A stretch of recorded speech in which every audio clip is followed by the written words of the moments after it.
According to Child Trends Databank, among youth ages 16 to 24, Hispanics accounted for 41% of all current high school dropouts in 2005. However, they only made up 17% of the total youth population. Young people who drop out of high school are unlikely to have the minimum skills, the credentials necessary to function in today's increasingly complex society and technological workplace. The completion of high school is required for accessing post-secondary education and is a minimum requirement for most of the jobs. High school dropouts are more likely than those who complete high school to be unemployed. Additionally, a high school diploma leads to a higher income and occupational status.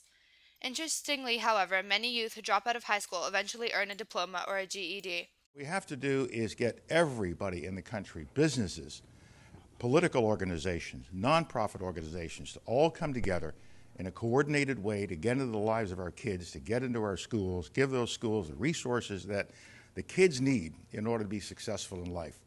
There is no child that starts out in life wanting to be unsuccessful. No child starts out wanting to be a dropout. Dropout rates throughout the education system in America have been increasing, particularly in the area of Greater DC. Although Prince George's County graduation percentage was 90% in 2003, it has now dropped to 67. In Montgomery County, rates that started at 93% have now dropped to an 82 percentile. In the District of Columbia, the issue seems to be even greater as it continues to decrease. The original 71 percentage of graduation has now hit 59% and is continuing to drop.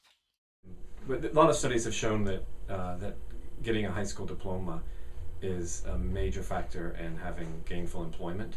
So by dropping out of high school, you limit your ability to get a job, a good paying job. And then the higher the level of education, then the higher the more flexible you are in terms of being able to get a good job. So by dropping out of high school, you're limiting your prospects very, very severely.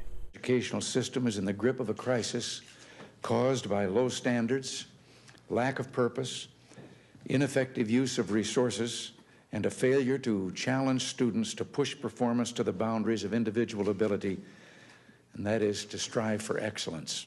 Well, I think there are a lot of things. I think if we think about here in DC and some of the problems that we're having in the public schools, and I think this is probably true around the country, I think engaging students in ways to want to learn and want to stay in school and to feel that there's some purpose in it.